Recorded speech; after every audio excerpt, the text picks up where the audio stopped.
आज हम पढ़ने वाले हैं 12th क्लास ज्योग्राफी का थर्ड बुक भूगोल में प्रयोगात्मक कार्य 2। उसका थर्ड चैप्टर है आंकड़ों का आलेखी निरूपण। तो इसमें देखते हैं हम लोग आंकड़ों का प्रदर्शन क्या होता है। तो यह दृश्य विधि होता है जिसमें आलेख, आरेख, मानचित्र और चार्ट द्वारा आंकड़ों के रूपांतरण को आंकड़ों का प्रदर्शन कहते हैं। अगला टॉपिक है आलेख, आरेख और मानचित्रों के नियम। तो उपयुक्त विधि का चयन करना होता है, किसी ग्राफ द्वारा दर्शाया जाए। उपयुक्त मापनी का चयन करना पड़ता है इसमें, यानी कि मापनी ना तो बहुत बड़ी हो और ना ही बहुत छोटी होनी चाहिए। अभिकल्पना करना होता है, ये अंकित आरेख या मानचित्र पर सावधानीपूर्वक प्रदर्शित किए जाने चाहिए। इसका पहला नियम है शीर्षक देना, यानी कि शीर्षक के द्वारा तैयार आरेख या मानचित्र क्षेत्र का नाम, उपयुक्त आंकड़ों का संदर्भ, वर्ष और आरेख के शीर्षक को दर्शाया जाता है। यह विभिन्न आकार के और मोटाई के अक्षरों और संख्याओं द्वारा प्रदर्शित किए जाते हैं और साधारणतया शीर्षक, उपशीर्षक और संदर्भित वर्ष मानचित्र या आरेख में सबसे ऊपर व बीच में दर्शाया जाता है। दूसरा निर्देशिका, तो यह किसी भी आरेख का महत्वपूर्ण घटक है, इसे सूचिका कहते हैं।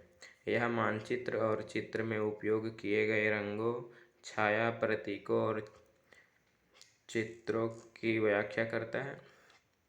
इसे पत्रक के नीचे बाईं या दाईं ओर दर्शाना चाहिए। तीसरा है दिशा।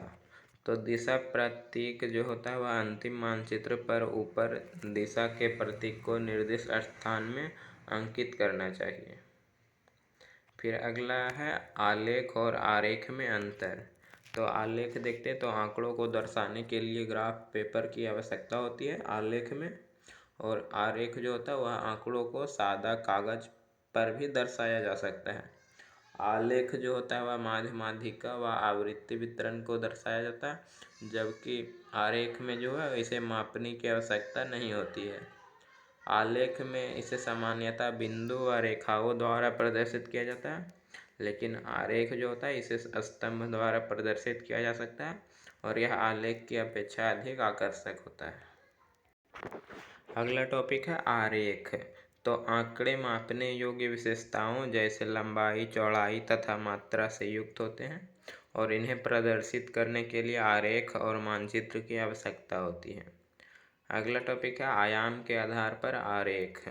तो आयाम के आधार पर आरेख जो है वह 3 प्रकार का होता है। पहला एक आयामी आरेख, जिसमें रेखा ग्राफ, बहु रेखा चित्र, दंड आरेख, आयत चित्र और आयुलिंग पिरामिड को शामिल किया जाता है। दूसरा होता है द्विआयामी आरेख, जिसमें वृत्त आरेख और आयत चित्र को शामिल किया जाता है। तीसरा होता है त्रिआयामी आरेख, इसमें घन आरेख और गोलाकार आरेख को प्रदर्शित किया जाता है। अब हम लोग देखते हैं रेखा ग्राफ। तो यह सामान्यतः तापमान, वर्षा, जनसंख्या वृद्धि, जन्म दर, मृत्यु दर से संबंधित आंकड़ों का प्रदर्शन करता है। जैसे कि यहाँ टेबल में दिया गया भारत में जनसंख्या वृद्धि दर 1901 से 2011। तो 1901 में पता नहीं है और 1911 में 0.56, इस तरह करते करते 2011 तक 1.79 दिया गया है। इसे ग्राफ पर दिखाने के लिए दंड आरेख को तो एक्स अक्ष में वर्ष को लिया गया है और वाई अक्ष में जनसंख्या वृद्धि दर को लिया गया है, और इसमें जहाँ जहाँ कटा उसे मिला दिया गया और यह जनसंख्या वृद्धि को दर्शा रहा है, जो कि 1921 में ऋणात्मक हुई थी। और सूचकांक जो होता है वह ऊपर की तरफ लिखा जाता है, जैसे कि जनसंख्या वृद्धि को दिखाने के लिए। अगला टॉपिक है बहुरेखा चित्र। तो यह एक ग्राफ है जिसमें 2 या 2 से अधिक चरों की तुलना रेखाओं की बराबर संख्या द्वारा दर्शाया जाता है। विभिन्न फसलों को एक साथ दर्शाने, जन्म दर, मृत्यु दर, लिंगानुपात आदि का तुलनात्मक अध्ययन हेतु बहुरेखा चित्र का उपयोग किया जाता है।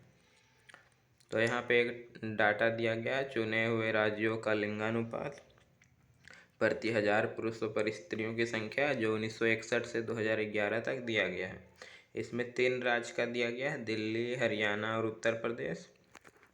तो इसे देखते हैं ग्राफ में कैसे दिखाना है।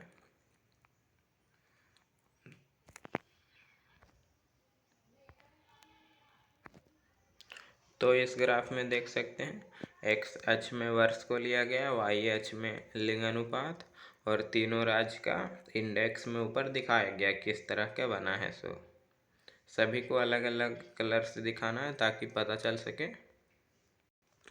अगला टॉपिक है दंड आरेख।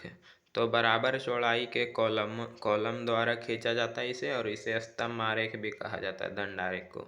इसमें सभी दंड या स्तंभों की चौड़ाई बराबर होती है। सभी दंड या स्तंभ का अंतराल जो दूरी होता है वह भी बराबर होता है, और इसे आकर्षित बनाने के लिए रंगों का प्रयोग किया जाता है। यह जो है सो 4 प्रकार का होता है। पहला साधारण दंड आरेख जिसमें वर्षा का वितरण दिखाया जाता है। दूसरा मिश्रित दंड आरेख जिसमें कोयला, जल, नाभिकीय ऊर्जा उत्पादन को प्रदर्शित किया जाता है। तीसरा होता है बहुदंड आरेख जो 2 या 2 से अधिक आंकड़ा समूह की तुलना करना होता है, जैसे कि विभिन्न वर्षों में आय, व्यय, आयात निर्यात आदि। चौथा है रेखा व दंड आरेख। तो इसमें वर्षा का वितरण और औसत मासिक तापमान दोनों को एक साथ दर्शाया जाता है। तो हम लोग पहला देखते हैं साधारण दंड आरेख। तो इसका प्रयोग तत्काल तुलना हेतु किया जाता है और आंकड़ों को आरोही या अवरोही क्रम में व्यवस्थित करके चरों के अनुसार रचना की जाती है।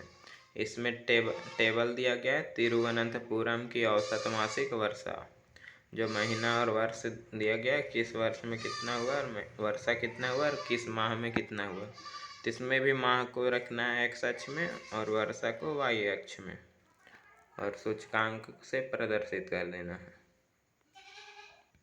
अगला है रेखा और दंड आरेख। तो औसत मासिक तापमान और वर्षा से संबंधित आंकड़ों को चित्रित करने के लिए इसका प्रयोग किया जाता है। यहाँ दिल्ली में औसत मासिक तापमान और वर्षा एक साथ दिया गया है।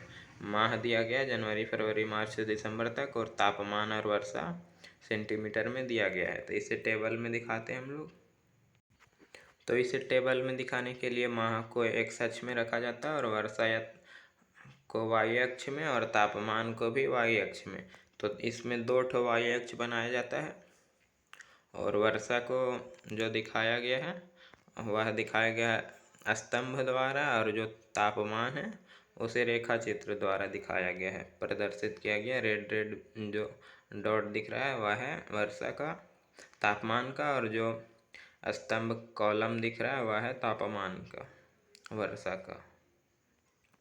अगला दूसरा है मिश्रित दंड आरेख। तो जब एक घटक के विभिन्न चर साथ साथ रखे जाते हैं तो उनका प्रदर्शन के लिए यौगिक दंड आरेख द्वारा किया जाता है। यहाँ पे टेबल दिया गया है, वर्ष दिया गया 2008 से 9, 9 से 10, 10 से 11, और यहाँ पे ऊर्जा दिया गया है, उष्मीय ऊर्जा, जलीय ऊर्जा, नाभिकीय ऊर्जा और कुल ऊर्जा। तो इसे देखते हैं टेबल में कैसे प्रदर्शित करना है। तो यहाँ देख सकते हैं एक्स अक्ष में रखा गया है वर्ष को, वाई अक्ष में रखा गया है ऊर्जा को। तो सूचकांक में दिखाया गया है तापीय ऊर्जा, उष्मीय ऊर्जा, नाभिकीय ऊर्जा, एक में ही मिश्रित इसे बनाया जाता है, मिश्रित दंड आरेख कहा जाता है इसे। तीसरा है बहुदंड आरेख। तो इसमें भी टेबल दिया गया वर्ष 1951 से 2011 तक, और साक्षरता दर दिया गया है, कुल जनसंख्या का साक्षरता दर, पुरुष साक्षरता दर और स्त्री साक्षरता दर। तो इसे देखते हैं आप ग्राफ चित्र पे। तो इसमें एक्स अक्ष में जनगणना वर्ष रखा जाता है 1951, 1961, 1971 इस तरह, और वाई अक्ष में साक्षरता दर प्रतिशत में। इसमें तीनों को एक साथ दिखाया जाता है, कुल साक्षरता दर, पुरुष साक्षरता और महिला साक्षरता। तो तीनों को देख लीजिए, इस तरह टाइप का बनता है इसका। अगला है टॉपिक विरित आरेख। तो यह आंकड़ों का प्रस्तुतिकरण की दूसरी आलेखी विधि है। इसे निकालने के लिए दिए हुए राज्य या प्रदेश का नाम होता है ऊपर, और बट्टा में सभी राज्य या प्रदेश का कुल मान होता है, और इसे 360 से गुना किया जाता है ताकि डिग्री में निकाल सके। शॉर्टकट में इसे x का प्रतिशत यानी कि जिसका निकालना है उसका उससे डिवाइड करना है और 360 से गुना कर देना है, तो वह डिग्री में बदल जाएगा। इसमें क्षेत्र को आनुपातिक रूप से उस घटकों में विभाजित किया जाता है जिन्हें यह दर्शाता है। इनमें सबसे पहले प्रत्येक वर्ग के मान को वर्गों के कुल मान के प्रतिशत के रूप में व्यक्त किया जाता है, और विरित आरेख में वृत्त को 100 बराबर भागों में बांट लिया जाता है। क्योंकि प्रतिशत में दिखाना है, जिसमें प्रत्येक अंश 3.3 डिग्री 6 मिनट यानी कि 3.6 डिग्री का होता है। अगर वृत्त आरेख बराबर निकालना है तो होता है दिया गया मान बट्टा कुल मान इंटू 360। तो यहाँ एक टेबल दिया गया है जिसमें सभी महादेशों के नाम लिखे हैं, यूरोप, अफ्रीका, अमेरिका, एशिया और अन्य। तो जो प्रतिशत दिया गया है वह यूरोप का है 20.2, अफ्रीका का 6.5, अमेरिका का 14.8, एशिया का 56.2 और अन्य का 2.7। तो टोटल जोड़कर 100% हो गया। अब इसे निकालना है गणना करके।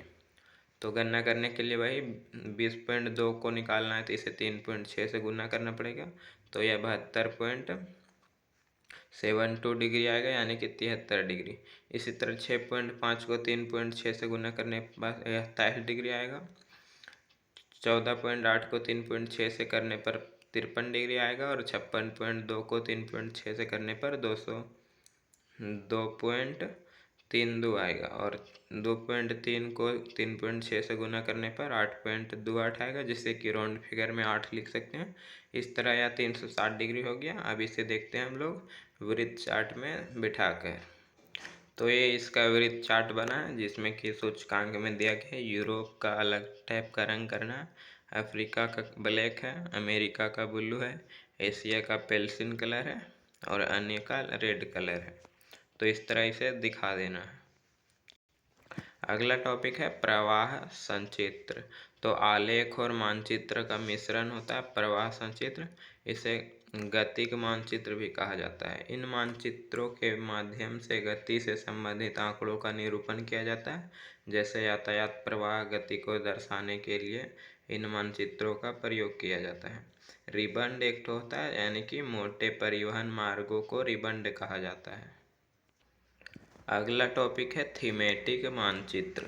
तो इसे वितरण मानचित्र भी कहा जाता है और निश्चित विषय वस्तु यानी कि थीम को दर्शाने वाले मानचित्र को थीमेटिक मानचित्र कहते हैं। निश्चित सांख्यिकी आंकड़ों पर आधारित किसी तत्व की वितरण को दर्शाने वाली मानचित्र को वितरण मानचित्र कहा जाता है और इसके अंतर्गत वर्षा का औसत वितरण, जलवायु, जनसंख्या, प्राकृतिक संसाधनों का विस्तार आदि दर्शाने के लिए प्रयोग किया जाता है। जो थीमेटिक मानचित्र का नियम होता है उसमें क्षेत्र का नाम लिखा जाता है, विषय का शीर्षक दिया जाता है, आंकड़ों का साधन या वर्ष दिया जाता है और संकेत चिन्ह और रंगों से रंग किए जाते हैं और छायाओं आदि के सूचक किया जाता है और मापनी दिया जाता है। अगला टॉपिक है रचना के आधार पर थीमेटिक मानचित्र। तो पहला ए होता है मात्रात्मक या सांख्यिकीय मानचित्र, जिसमें आंकड़ों में विविधता दर्शाने के लिए प्रयोग किया जाता है। इसमें भी होता है रंग रेखी मानचित्र। तो ऐसे मानचित्र में वस्तुओं का वितरण दर्शाने के लिए विभिन्न रंगों का प्रयोग किया जाता है। इसके द्वारा भूमि का उपयोग, वनस्पति के प्रकार, मृदा वितरण दर्शाया जाता है। दूसरा इसमें है छाया विधि। तो वितरण को दर्शाने के लिए छाया का प्रयोग करते हैं और इसके द्वारा वन या मृदा के प्रकार को दर्शाया जाता है। इसी में तीसरा था वर्ग प्रतीकी मानचित्र। तो ऐसे मानचित्र में वस्तुओं का वितरण प्रतीकों या चिन्हों द्वारा दर्शाया जाता है। फिर अगला है गुणात्मक या विशेषणात्मक मानचित्र। इसमें भी पहला है बिंदु मानचित्र। तो मानचित्र में किसी वस्तु का वितरण दर्शाने के लिए समान आकार के बिंदुओं का प्रयोग किया जाता है और जनसंख्या वितरण को दर्शाने के लिए इसका अधिकतर प्रयोग किया जाता है। दूसरा इसमें है वर्णमात्री। तो ऐसे मानचित्रों में विभिन्न घनत्वों को दर्शाने के लिए छाया का प्रयोग किया जाता है और इसमें वस्तु या जनसंख्या का वितरण प्रति इकाई औसत संख्या या प्रतिशत में दर्शाते हैं। इसमें कोरोप्लेथ शब्द जो ग्रीक भाषा के दो शब्द कोस यानी कि क्षेत्र तथा प्लेट यानी कि माप से मिलकर बने हैं, जिसका पूरा होता है क्षेत्र का माप। इसी में तीसरा सामान्य रेखा मानचित्र आइसोप्लेथ। तो इसमें जो है आइसो यानी कि समान और प्लेथ यानी कि माप, अर्थात मानचित्रों में समान मूल्य वाले स्थानों को मिलाने वाली रेखा को कहा जाता है। अगला टॉपिक है क्षेपक। तो समान मानों वाले स्थानों को जोड़ने वाली स्थान रेखाओं का चित्रण क्षेपक कहलाता है। इसका प्रयोग दो स्थानों के प्रेक्षित मानों के बीच मध्य मान प्राप्त करने के लिए किया जाता है। और समान रेखा का बिंदु बराबर फॉर्मूला होता है दो बिंदुओं के बीच की दूरी बट्टा लिए गए बिंदुओं के दो मानों के बीच के अंतर और इंटू अंतराल, जितना का अंतर हुआ। अब अंतराल क्या होता है, तो मानचित्र पर वास्तविक मान और क्षेपक मान के बीच का अंतर होता है अंतराल। अब हम लोग कुछ शॉर्टकट में देख लेते हैं फार्मूला, जिसमें है आइसोथर्म लाइन, यानी कि समान तापमान वाले स्थानों को जोड़ने वाली रेखा को कहा जाता है। अगला है आइसोबार, तो समान दाब वाले स्थानों को जोड़ने वाली रेखा होती है यह। अगला आइसोहाइप्टस, जो समान वर्षा वाले स्थानों को जोड़ने वाली होती है। अगला है आइसोनेप्स, जो समान बादलों की ऊंचाई को जोड़ने वाली रेखा होती है। अगला है आइसोहेल्स, जो समान सूर्य से प्रकाश प्राप्त करने वाले स्थानों को जोड़ने वाली रेखा होती है। अगला है कॉन्टोर्स, यानी कि समोच्च रेखा, जो समान ऊंचाई वाले स्थानों को मिलाने वाली रेखा होती है। अगला है आइसोबेथ, जो समान गहराई वाले स्थानों को मिलाने वाली रेखा होती है। अगला है आइसोहेलाइन, जो समान लवणता वाले स्थानों को दर्शाने वाली रेखा होती है। अगला है इन्फोटेक्स, जो एक समान पवन गति को दर्शाने वाली रेखा होती है। इस तरह चैप्टर यह समाप्त हुआ।